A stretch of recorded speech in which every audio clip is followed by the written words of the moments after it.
कैसे हैं आप सब? उम्मीद करता हूँ आप सब अच्छे होंगे। तो आइए दोस्तों, हमारा सौर मंडल और सोलर सिस्टम के इस सीरीज के चौथे और आखिरी वीडियो में हम आपका स्वागत करते हैं। इस वीडियो में दोस्तों हम 20 चुनिंदा प्रश्नों को डिस्कस करेंगे, उनके बारे में जानेंगे। और ये यकीन मानिए दोस्तों, ये प्रश्न पिछली कई परीक्षाओं में पूछे जा चुके, तो ये काफ़ी महत्वपूर्ण प्रश्न हैं और उसी हिसाब से आप इन प्रश्नों को देखते हुए और याद करते हुए चलिएगा। तो आइए दोस्तों, आज का पहला प्रश्न ये रहा। सूर्य की ऊर्जा का मुख्य स्रोत क्या है?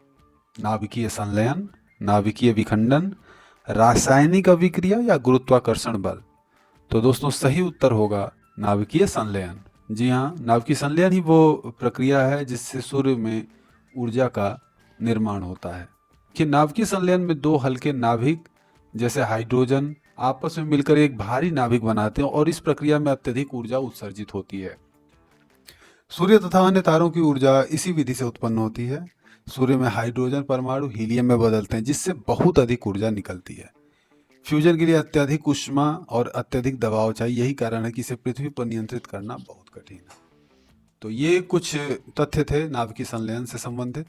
आइए अगले प्रश्न की तरफ चलते हैं। पृथ्वी सूर्य से अधिकतम दूरी पर कब होता है? आपके ऑप्शन हैं 4 जुलाई, 21 जून, 3 जनवरी या 23 सितंबर। तो इसका सही जवाब है 4 जुलाई। इसको हम एफेलियन भी कहते हैं।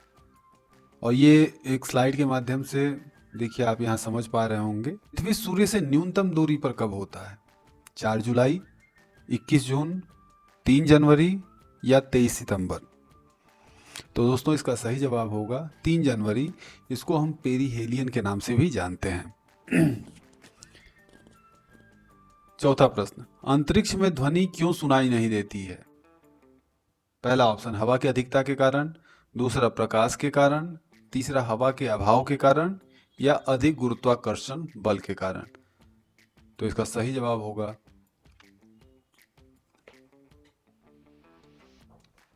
ऑप्शन 3, हवा के अभाव के कारण। क्वेश्चन 5, प्लूटो को 2006 में ग्रह से किस श्रेणी में रखा गया? पहला उपग्रह, दूसरा गैस ग्रह, तीसरा उल्का या चौथा बौना ग्रह।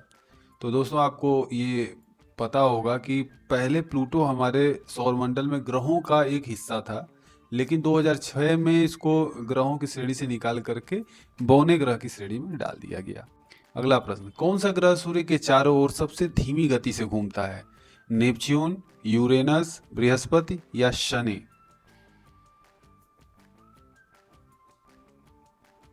तो इसका सही जवाब होगा नेपच्यून।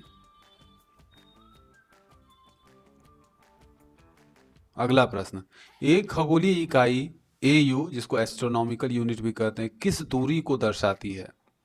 पहला चंद्रमा से पृथ्वी तक की दूरी, दूसरा सूर्य से पृथ्वी की दूरी, तीसरा मंगल से सूर्य की दूरी या चौथा ग्रहों के बीच की दूरी।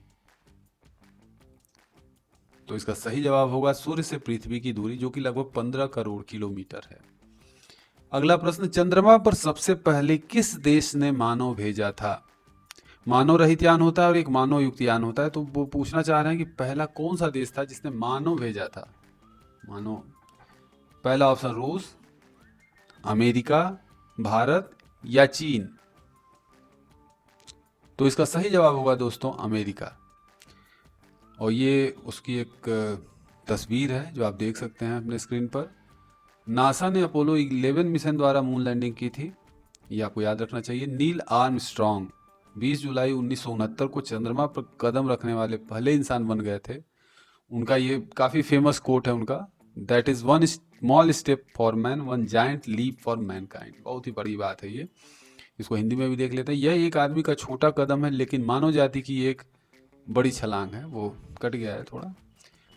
नवा प्रश्न, मंगल ग्रह पर सबसे ऊंचा ज्वालामुखी कौन सा है? दोस्तों यहाँ याद रखिएगा, ज्वालामुखी की बात हो रही है। पहला ऑप्शन माउंट मार्स, दूसरा ओलंपस मांस, तीसरा वेसुवियस या चौथा इटना। तो इसका सही जवाब होगा दोस्तों ओलंपस मांस। ये याद रखिएगा, काफ़ी पूछा जाता है ये। और इसके बारे में देखिए कुछ रोचक बात, यह सौर मंडल का सबसे ऊंचा ज्वालामुखी है। इसकी ऊंचाई लगभग 22 किलोमीटर, 22 किलोमीटर मतलब अपना हिमालय जो है एवरेस्ट 8.8 किलोमीटर है, ये 22 किलोमीटर है, लगभग 3 गुना, और चौड़ाई लगभग 600 किलोमीटर है। वाह, यानी यह पृथ्वी के माउंट एवरेस्ट से लगभग 2.5 गुना ऊंचा। भाई मैं कह रहा था। 10वां प्रश्न, प्लूटो किस बेल्ट में पाया जाता है? Asteroid belt, Kuiper belt, Oort cloud या हिल क्लाउड? तो सही जवाब है कूपर बेल्ट। 11वां प्रश्न, ओंट क्लाउड किस प्रकार के खगोलीय पिंडों का भंडार है? दोस्तों ये प्रश्न आप कहीं नहीं पाएंगे, और इन प्रश्नों को ध्यान से देखिएगा, ये पूछे जाते हैं, काफ़ी महत्वपूर्ण प्रश्न है।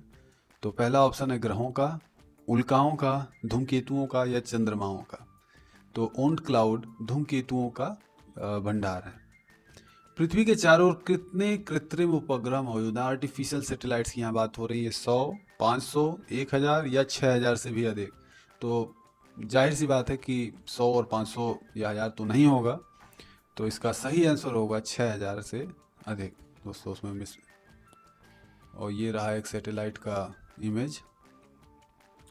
कुछ रोचक तत्व हैं भारत द्वारा लॉन्च किए गए कुछ महत्वपूर्ण उपग्रह, आप चाहें तो इसका स्क्रीनशॉट भी ले सकते हैं, और प्रमुख अंतरिक्ष एजेंसियों के बारे में भी है, और ऊंचाइयों के आधार पर उपग्रहों के प्रकार भी दिए हुए हैं, काफ़ी इंपॉर्टेंट तथ्य है।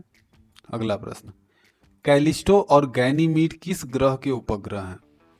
शनि, बृहस्पति, नेपच्यून या मंगल? दोस्तों इसका सही जवाब होगा बृहस्पति। 14वां प्रश्न, वायेजर 2 यान ने किस ग्रह की सबसे पहली तस्वीरें पृथ्वी पर भेजी थी? पहला ऑप्शन शनि, दूसरा बृहस्पति, तीसरा यूरेनस और चौथा मंगल। तो इसका सही जवाब होगा यूरेनस। 15वां प्रश्न, अंतरिक्ष में भेजे गए पहले व्यक्ति कौन थे? Neil Armstrong, Buzz Aldrin, Yuri Gagarin, Rakesh Sharma? बहुत से लोग, ये काफ़ी आसान लग रहा होगा प्रश्न, लेकिन बहुत से लोग इसको गलत करके आते हैं, तो इसका सही जवाब होगा दोस्तों यूरी गागरिन। 16वां प्रश्न, सबसे बड़ा बौना ग्रह कौन सा है? पहला प्लूटो, दूसरा सीरेस, तीसरा एरिस या चौथा हाइगिया?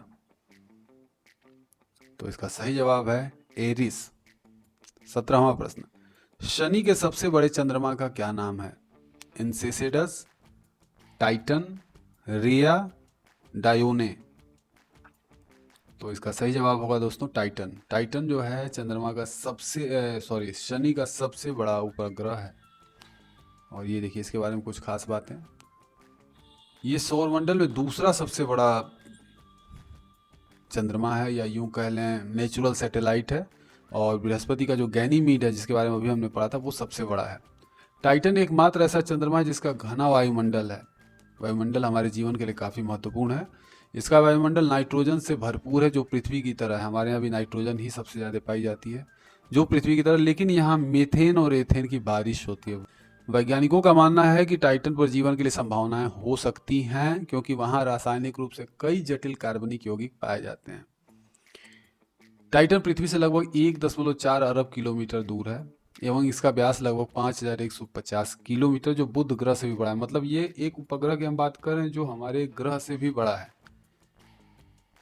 और ये देखिए नासा का ड्रैगन फ्लाई मिशन 2028 में लॉन्च होगा और 2034 में टाइटन पर पहुंचेगा। यह एक ड्रोन जैसे यान से टाइटन की सतह का अध्ययन करेगा। बहुत अच्छी बात है। 18वां प्रश्न, पृथ्वी और मंगल के बीच में कौन सा खगोलीय क्षेत्र है? Kuiper belt, asteroid belt, Oort cloud या सौर बेल्ट? तो इसका सही जवाब है दोस्तों एस्टेरॉयड बेल्ट। 19वां प्रश्न, सूर्य के ऊपरी भाग को क्या कहा जाता है? क्रोमोस्फियर, कोरोना, कोर या रेडियो जोन? तो ये अभी तो सबको मालूम ही होना चाहिए, इसको कोरोना कहते हैं। आज का ये देखिए दोस्तों, एक चित्र के माध्यम से आपको कोरोना समझाने की कोशिश की गई है। आप चाहें तो इसका स्क्रीनशॉट ले सकते हैं। कोरोना का तापमान 10 लाख से 30 लाख डिग्री सेल्सियस तक होता है, जबकि सूर्य की सतह का तापमान सिर्फ 5500 डिग्री सेल्सियस होता है। तो ये एक महत्वपूर्ण तथ्य है कोरोना के बारे में। कोरोना ये बीमारी वाला नहीं, कोविड वाला नहीं, ये सूर्य वाले कोरोना की बात हो रही है। ठीक है, अगले लास्ट प्रश्न आज का, क्यूपर बेल्ट किस प्रकार के पिंडों का क्षेत्र है? गैसीय पिंडों का, बर्फीले पिंडों का, उपग्रहों का या उल्काओं का? तो इसका सही जवाब होगा दोस्तों बर्फीले पिंडों का। ठीक है दोस्तों, आज का ये वीडियो हम यहीं पे रोकते हैं और अगला वीडियो हम ले आएंगे कुछ और तथ्यों के साथ। जनरल साइंस के क्वेश्चंस लाएंगे हम। अभी तक हमारे चैनल की पहुंच ज़्यादा लोगों तक नहीं है।